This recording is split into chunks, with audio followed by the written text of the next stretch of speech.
Dear students, welcome to the today e-lecture of PBM Product and Brand Management Unit 4th Module 5th Branding Strategies and Brand Elements. Today we will discuss lecture number 29.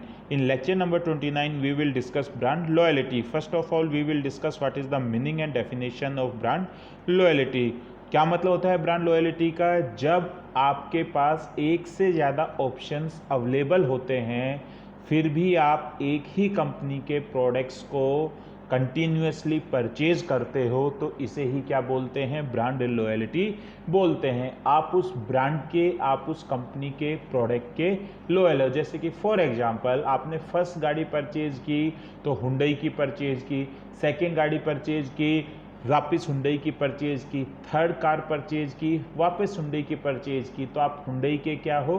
Brand loyal हो। दूसरा कोई customer है, उसने अपनी पहली गाड़ी है वो भी टाटा की टिगोर परचेज की, सेकंड गाड़ी है वो टाटा की नेक्सॉन परचेज की, थर्ड गाड़ी है वो भी टाटा की हैरियर परचेज की, तो इट मीन्स वो टाटा ब्रांड का क्या है? लॉयल है। आप हमेशा एक ही कंपनी का टूथपेस्ट यूज कर रहे हो, फॉर एग्जांपल कोलगेट यूज कर रहे हो या पेप्सोडेंट यूज कर रहे हो या क्लोजअप यूज कर रहे हो, तो आप उस ब्रांड के क्या हो? लॉयल हो। तो ब्रांड लॉयल्टी का क्या मतलब है? जब आपके पास एक से ज़्यादा ऑप्शंस अवेलेबल है। ऐसा थोड़ी कि मार्केट में केवल एक सिंगल टूथपेस्ट का ही ब्रांड बिक रहा है, या मार्केट में केवल एक ही कंपनी की गाड़ियाँ बिक रही हैं, या मार्केट में केवल एक ही कंपनी के शॉप्स मिल रहे हैं। नंबर ऑफ ऑप्शंस अवेलेबल हैं, लेकिन फिर भी आप एक ही कंपनी के प्रोडक्ट या एक ही ब्रांड को बार बार यूज कर रहे हो, तो इसे क्या बोलते हैं? ब्रांड लॉयल्टी बोलते हैं। जैसे फॉर एग्जांपल किसी ने अपना पहला फ़ोन लिया वो भी एप्पल का ही फ़ोन लिया, दूसरा भी एप्पल का ही फ़ोन लिया, जब थर्ड टाइम फ़ोन लिया तो वापस से एप्पल का ही फ़ोन ही लिया, तो वो एप्पल के आईफोन का क्या है? ब्रांड लॉयल है। तो क्या मतलब हुआ? Brand loyalty occurs when a customer chooses to repeatedly purchase a product produced by the same company instead of a substitute product produced by a competitor. कि आप कंपटीटर की बजाय एक ही कंपनी के प्रोडक्ट्स को बारंबार लगातार कंटिन्यूसली परचेज कर रहे हो, तो आप उस कंपनी के, उस ब्रांड के क्या हो? लॉयल हो। जैसे कि कुछ कस्टमर्स हैं वो हमेशा कोको कोला ही परचेज करेंगे, तो वो कोको कोला के क्या है? ब्रांड लॉयल है। जबकि कुछ दूसरे कस्टमर्स हैं वो हमेशा पेप्सी परचेज करेंगे, तो वो पेप्सी के क्या हैं? ब्रांड लॉयल हैं। तो बेसिकली जो ब्रांड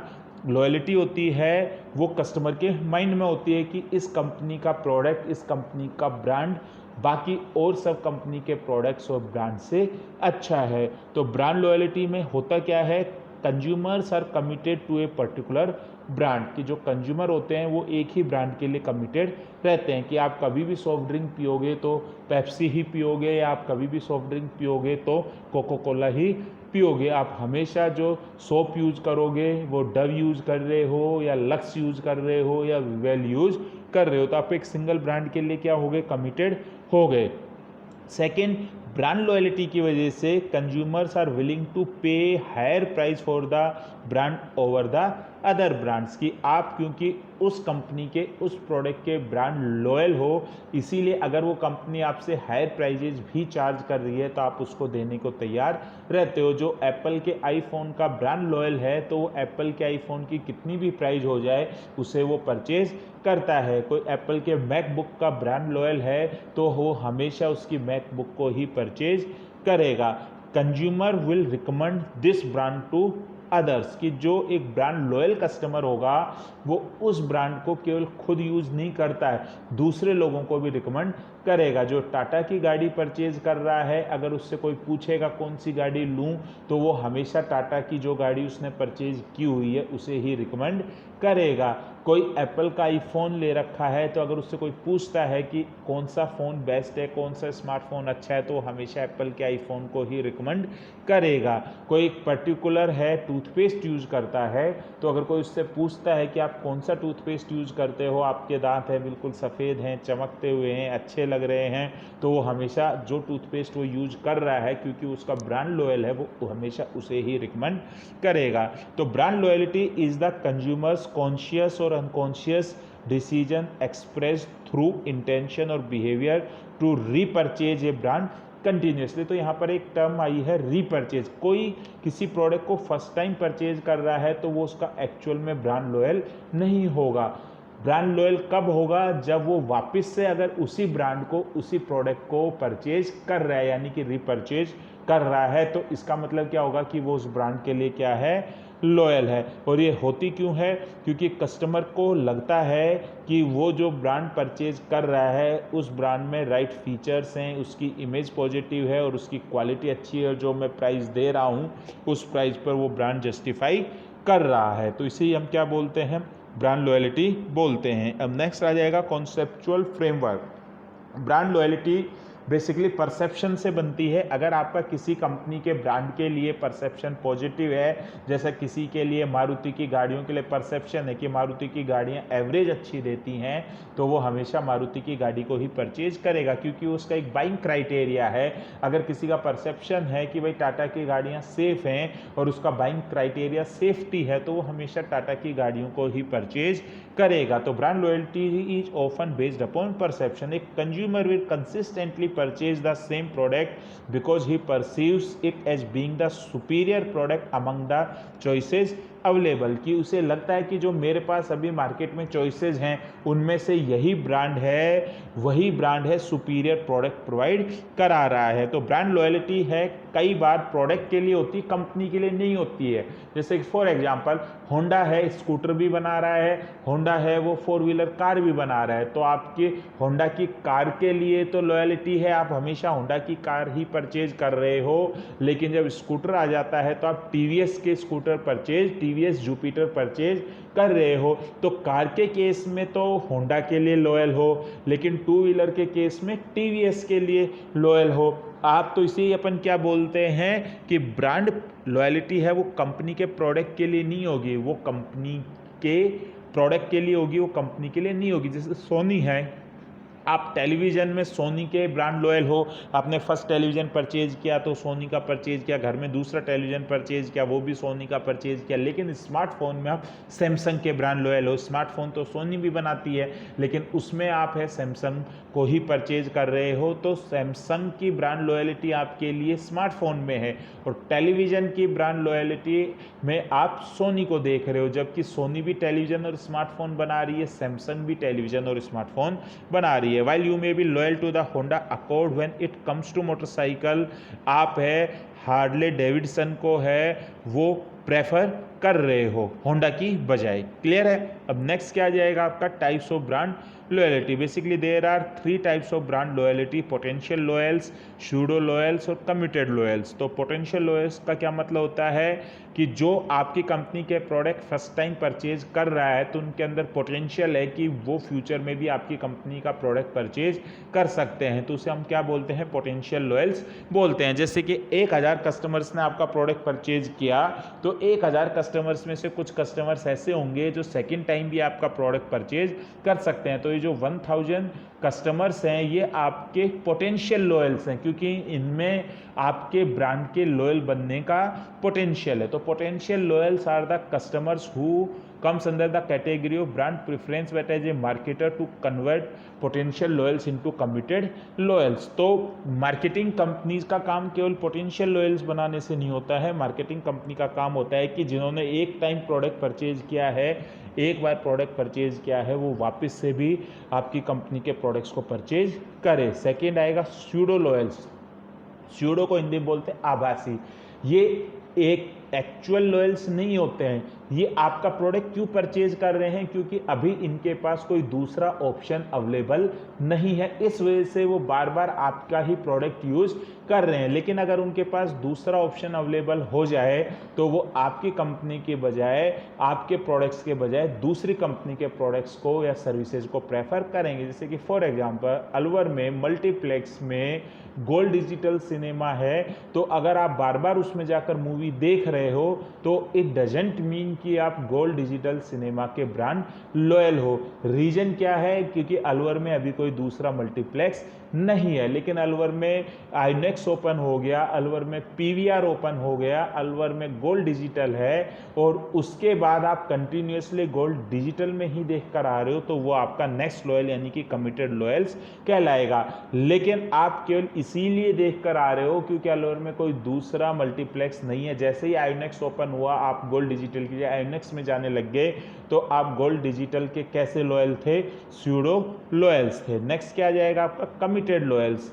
ये वो लॉयल्स होते हैं जो कि उस ब्रांड के लिए कमिटेड होते हैं, नंबर ऑफ ऑप्शंस अवेलेबल होते हुए भी वो हमेशा उसी ब्रांड को ही प्रेफर करते हैं, तो इनको हम एक्टिव लॉयल्स भी बोलते हैं। ये कंटिन्यूसली प्रोडक्ट को रिपीटेडली परचेज करते हैं। किसी ने फर्स्ट बाइक परचेज की तो भी हीरो की परचेज की थी, सेकंड भी हीरो की, थर्ड भी हीरो की, तो वो हीरो मोटोकॉर्प के लिए क्या है, ब्रांड लॉयल है, क्योंकि मार्केट में नंबर ऑफ ऑप्शंस अवेलेबल हैं। टीवीएस की बाइक भी आ रही है, बजाज की बाइक भी आ रही है, होंडा की बाइक भी आ रही है, फिर भी वो हीरो की बाइक को ही प्रेफर कर रहा है। आप कंटिन्यूसली है गोल्ड डिजिटल में ही मूवी देख कर आ रहे हो, जबकि आपकी सिटी में पीवीआर भी है, आपकी सिटी में आईनेक्स भी है, तो आप कमिटेड लॉयल्स हो गोल्ड डिजिटल के। तो ये क्या होते हैं, types of brand loyalty. Next आ जाता है लॉयल्टी स्टेटस। लॉयल्टी स्टेटस के बेस पर हम मार्केट को 4 ग्रुप्स में डिवाइड कर सकते हैं। किसके बेस पर, intensity of their loyalty to these brands की, उन ब्रांड्स के लिए उनकी लॉयल्टी की तीव्रता यानी कि इंटेंसिटी कितनी थी। तो फर्स्ट क्या है, हार्ड कोर लॉयल्स।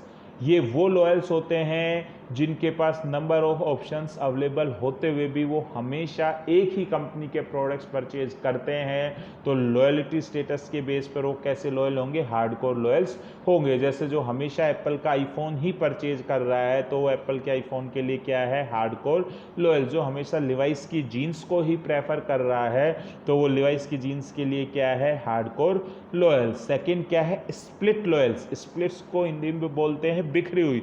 तो स्प्लिट लॉयल का मतलब वो कस्टमर्स जिनकी लॉयल्टी 2 या 3 ब्रांड में स्प्लिट हैं। जैसे कि फॉर एग्जांपल कोई जीन्स में लिवाइस और रेंगुलर इन 2 ब्रांड्स को ही प्रेफर करता है तो वो क्या कहलाएगा, स्प्लिट लॉयल्स कहलाएगा। कोई शूज में है, कभी एडिडास ले लेता है, कभी नाइकी ले लेता है, कभी रिबॉक ले लेता है, तो उसकी लॉयल्टी इन 3 ब्रांड्स में क्या है, स्प्लिट है। लेकिन जो हमेशा एडिडास के शूज ही परचेज कर रहा है वो क्या कहलाएगा, हार्डकोर लॉयल्स कहलाएगा। नेक्स्ट क्या है, शिफ्टिंग लॉयल्स। ये वो कस्टमर्स होते हैं जो कि कुछ टाइम के लिए दूसरे ब्रांड को प्रेफर करते हैं, लेकिन जब उन्हें वहाँ से सेटिस्फैक्शन नहीं मिलता है तो ये वापस अपने पुराने ब्रांड की तरफ ही आ जाते हैं। तो इनको हम क्या बोलते हैं, शिफ्टिंग लॉयल्स बोलते हैं। जैसे कि फॉर एग्जांपल कोई है जो कि सिंथोल सोप यूज कर रहा था, वो इस बार वेरिएशन के लिए डव लेकर आया, लेकिन उसे डव सोप अच्छा नहीं लगा तो वापस से उसने सिंथोल सोप को परचेज कर लिया। तो उसका जो लॉयल्टी स्टेटस होगा वो क्या होगा, शिफ्टिंग लॉयल्स होगा। कोई कोलगेट टूथपेस्ट यूज कर रहा था, इस बार वो है पेप्सोडेंट ले आया, लेकिन उसको पेप्सोडेंट से सेटिस्फेक्शन नहीं मिला तो वो वापस से कोलगेट टूथपेस्ट परचेज कर रहा है, तो वो कौन सी लॉयल्टी स्टेटस होगा, शिफ्टिंग लॉयल्स होगा। और लास्ट क्या है, स्विचर्स। स्विचर्स बेसिकली इनोवेटर्स होते हैं जो हमेशा इस ताक में रहते हैं, इस फिराक में रहते हैं कि कैसे मार्केट में कोई नया ब्रांड आए और आते ही वो उसको तुरंत परचेज कर लेते हैं। तो उनको हम क्या बोलते हैं, स्विचर। जैसे कि किसी ने अपना पहला स्मार्टफोन है वो सैमसंग का परचेज किया, दूसरा स्मार्टफोन वीवो परचेज किया, तीसरा स्मार्टफोन रेडमी परचेज किया, चौथा स्मार्टफोन एप्पल का आईफोन परचेज कर लिया, तो उसकी जो लॉयल्टी स्टेटस है वो क्या है, स्विचर्स है। हर बार नई नई कंपनी को, नए नए ब्रांड को वो प्रेफर करता है। तो ये क्या हो गया, लॉयल्टी स्टेटस। अब नेक्स्ट क्या है, बेनिफिट्स ऑफ ब्रांड लॉयल्टी, कि अगर किसी कंपनी के पास ब्रांड लॉयल कस्टमर्स हैं तो उससे उसको क्या बेनिफिट होगा, या कंपनी को क्यों ब्रांड लॉयल कस्टमर्स की ज़रूरत पड़ती है। तो brand loyalty is important for सर्वल reasons. तो फर्स्ट क्या है कि कॉस्ट ऑफ प्रोडक्शन कम हो जाएगी, क्योंकि अगर आपके ब्रांड लॉयल कस्टमर्स होंगे तो वो कंटिन्यूसली आपका प्रोडक्ट परचेज करेंगे, तो कंपनी को नए कस्टमर्स भी मिल रहे हैं और उसके एग्जिस्टिंग कस्टमर्स हैं क्योंकि वो ब्रांड लॉयल है वो भी कंटिन्यूसली प्रोडक्ट परचेज कर रहे हैं, तो सेल्स ज़्यादा होगी। सेल्स ज़्यादा होगी तो पर यूनिट कॉस्ट क्या हो जाएगी, कम हो जाएगी। सेकंड क्या है, कंपनी जिनके पास ब्रांड लॉयल कस्टमर्स होते हैं उनको बहुत ज़्यादा पैसा एडवर्टाइजमेंट पर, प्रमोशन पर खर्च करना नहीं पड़ता, क्योंकि ब्रांड लॉयल कस्टमर्स हैं वो without promotion, without advertisement company के ही प्रोडक्ट परचेज करते रहते हैं। तो जो कंपनी का काफ़ी सारा पैसा प्रमोशन पर, एडवर्टाइजमेंट पर खर्च हो जाता है वो उसको कहीं दूसरी जगह इन्वेस्ट कर सकती है। नेक्स्ट, अगर किसी कंपनी के पास ब्रांड लॉयल कस्टमर्स हैं तो वो अपने प्रोडक्ट के लिए प्रीमियम प्राइसेस चार्ज कर सकती है और उससे उसका प्रॉफिट मार्जिन इंक्रीज हो जाता है। जैसे एप्पल के आईफोन है, तो एप्पल के आईफोन के जो कस्टमर्स हैं वो बेसिकली ब्रांड लॉयल्स होते हैं, वो हमेशा एप्पल के आईफोन को ही प्रेफर करते हैं, तो कंपनी एप्पल के आईफोन की प्रीमियम प्राइसेस चार्ज करती है। नेक्स्ट क्या है, जो लॉयल कस्टमर्स होंगे वो कंपनी के प्रोडक्ट्स को रिकमेंड करेंगे दूसरे कस्टमर्स को, तो जो कंपनी के प्रोडक्ट की positive word of mouth publicity create होती है और कंपनी को ज़्यादा एफर्ट्स नहीं लगाना पड़ता, फिर भी उसके प्रोडक्ट की मार्केट में सेल हो रही है। जैसे कि एग्जांपल्स हैं ब्रांड लॉयल्टी के, Mac users versus PC users, जैसे कि माइक्रोसॉफ्ट के कस्टमर्स हैं या फिर एप्पल के कस्टमर्स हैं। नेक्स्ट क्या है, पेप्सी ड्रिंकर्स या कोको कोला ड्रिंकर्स। नेक्स्ट क्या है, आईफोन या Android smartphone users. Next, building brand loyalty. ऐसा नहीं है कि ब्रांड लॉयल कस्टमर्स तुरंत बन गए, क्योंकि मार्केट में कंपटीशन है, कस्टमर के पास नंबर ऑफ ऑप्शंस अवेलेबल हैं, तो कंपनी अगर ब्रांड लॉयल कस्टमर्स बनाना चाहती है तो उसके लिए उसे ब्रांड लॉयल्टी को बिल्ड करनी पड़ेगी। तो ब्रांड लॉयल्टी बिल्ड कब होगी, जब कंपनी के पास ये इंफॉर्मेशन होगी, हु आर द कस्टमर्स, की मेरे कस्टमर्स कौन है, व्हाट इज़ द मार्केट, वो मेरे कस्टमर कौन से मार्केट में रहते हैं, what satisfaction customers are looking for, और कस्टमर मेरे प्रोडक्ट से क्या सेटिस्फैक्शन को लुक कर रहे हैं। जैसे फॉर एग्जांपल एप्पल ने देख लिया हु आर द कस्टमर्स, कि जो मेरे कस्टमर्स हैं वो अपर क्लास वाले कस्टमर्स हैं या अपर मिडिल क्लास वाले कस्टमर हैं, where is the market, metro cities में मार्केट है, what satisfaction customers are looking for, तो उसमें अच्छी क्वालिटी चाहते हैं, अच्छा डिस्प्ले चाहते हैं, अच्छा प्रोसेसर चाहते हैं, अच्छी फ़ोन की डिज़ाइन लुकिंग चाहते हैं, तो उसके बेस पर वो करेंगे। Next, how much they are willing to pay for the same, और उस प्रोडक्ट के लिए वो कितना अमाउंट है वो पे करने को तैयार है। तो जब ऑर्गेनाइजेशन को इनके आंसर्स मिल जाते हैं, और इनके आंसर्स ऑर्गेनाइजेशन को किसके थ्रू मिल जाते हैं, मार्केटिंग रिसर्च के थ्रू, तो फिर कंपनी है अपने प्रोडक्ट के लिए ब्रांड लॉयल्टी को बिल्ड कर सकती है। तो there are various strategies which marketers can use to build brand equity. कुछ स्ट्रेटजीज होती हैं जिनके थ्रू कंपनी ब्रांड इक्विटी को बिल्ड करती है। तो फर्स्ट क्या है, मार्केट सेगमेंट। सबसे पहले आप मार्केट सेगमेंट करोगे, क्योंकि हर सेगमेंट का कस्टमर आपके लिए ब्रांड लॉयल नहीं होगा। तो dividing the heterogeneous market into homogeneous market is known as market segmentation. तो आप अपने किसी भी प्रोडक्ट को कमर्शियलाइज करोगे तो पहले उसे सेगमेंट करोगे। जैसे एप्पल है, एप्पल ने अपने आईफोन के लिए इनकम के बेस पर मार्केट को सेगमेंट किया हुआ है, वह lower class, lower middle class, अपर मिडिल क्लास और अपर क्लास, और वो अपर क्लास और अपर मिडिल क्लास को बेसिकली टारगेट करेगी। फिर नेक्स्ट क्या है, राइट मार्केटिंग स्ट्रेटजी। जब आपने मार्केट को सेगमेंट कर लिया, अब आप उस सेगमेंट के लिए सही प्रोडक्ट बनाओगे, उसकी प्राइस रखोगे, उस सेगमेंट में उस प्रोडक्ट को प्रमोट करोगे और उस सेगमेंट में उस प्रोडक्ट को डिस्ट्रीब्यूट करोगे। जैसे एप्पल ने आईफोन बनाकर है, उसकी प्राइस रखी हुई है, उसका प्रमोशन कर रखा है और उसका डिस्ट्रीब्यूशन किया हुआ है। नेक्स्ट क्या है, personalised services. Brand loyal customers वही होंगे जिनको कंपनी की तरफ से पर्सनलाइज्ड सर्विस मिलती है। तो कंपनी है वो ब्रांड बिल्डिंग लॉयल्टी बिल्ड करने के लिए कस्टमर्स को पर्सनलाइज्ड सर्विसेज भी देती है। जैसे कि फॉर एग्जांपल मारुति ने अपने कस्टमर की लॉयल्टी बनाने के लिए गाड़ियों में पैटर्न रखा कि आप पहले स्क्रीन पर गाड़ी का पैटर्न सेलेक्ट कर लीजिए, कलर का जो स्टिकर चाहिए, जो कलर कॉम्बिनेशन चाहिए, उसके बेस पर है वो आपकी गाड़ी को सर्विस डिलीवर कर कर देगी। इसी तरीके से आपके नंबर ऑफ कंपनीज हैं, हार्ले डेविडसन है, अगर कोई भी उससे बाइक परचेज कर रहा है तो उसको रेड कारपेट ट्रीटमेंट देती हैं, सेलिब्रिटी वाली फीलिंग देती है। तो हर किसी को क्या मिल रही है, पर्सनलाइज्ड सर्विस मिल रही है।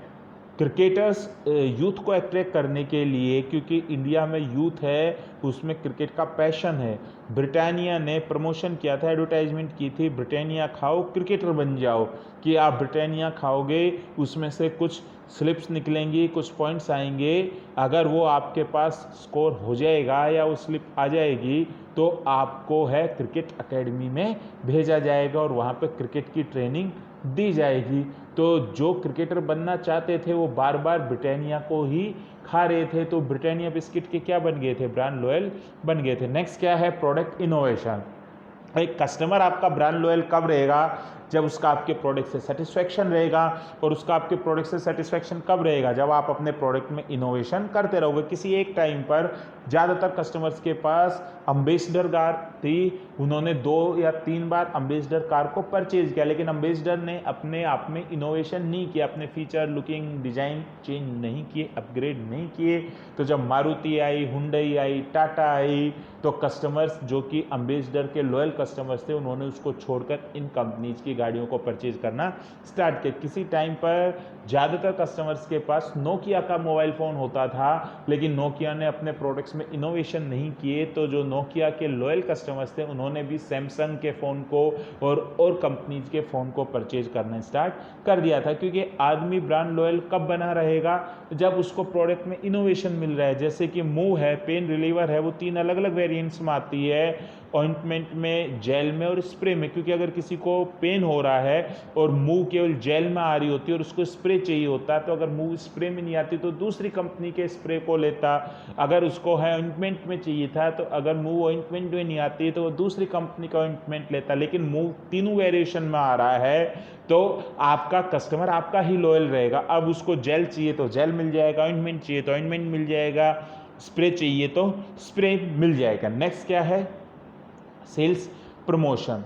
कोई कंटिन्यूसली आपके प्रोडक्ट परचेज कर रहा है, तो यार आपको उसको डिस्काउंट प्रमोशन तो देना पड़ेगा। जैसे कि फॉर एग्जांपल कोई हुंडई की गाड़ी परचेज कर रखी है, उसने दूसरी बार भी हुंडई की गाड़ी परचेज कर रहा है वो, तो उसको लॉयल्टी बोनस भी दिया जाता है। आप देखोगे कि जो गाड़ी की एक्सचेंज वैल्यू तो 95,000 रुपये लग रही हो, तो मारुति वाला भी लगा रहा है, आप भी लगा रहे हो, टाटा वाला भी लगा रहा है, लेकिन क्योंकि आपके पास पहले पुरानी गाड़ी भी हुंडई की थी, अब आप नई गाड़ी भी हुंडई ले रहे हो, तो आपको 15,000 रुपये अलग से लॉयल्टी बोनस दिया जा रहा है। तो आपके चांसेस हैं कि आप वापस से भी हुंडई की गाड़ी को क्या कर लो? परचेज कर लो।